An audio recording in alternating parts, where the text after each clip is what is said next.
بیزنس شروع کردن یک راکت ساینس نیست.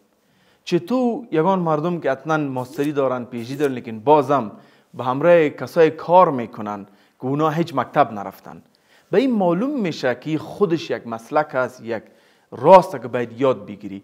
یک کس میخواه بغلان بره و یک نفر میفهمه چه رقم دوجه چون نقشه داره و یک نفر نداره نقشه، کدام نفر دوجه زود خاطر رسید، بسانی خاطر رسید.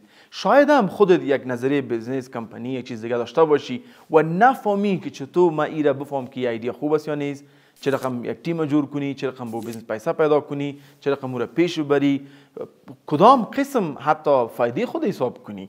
این کل مسائل هست که باید ما بفهمیم پیش از اینکه ما یک تجارت شروع میکنیم. اگر بفهمیم ان شاءالله میتونیم به هدف برسیم.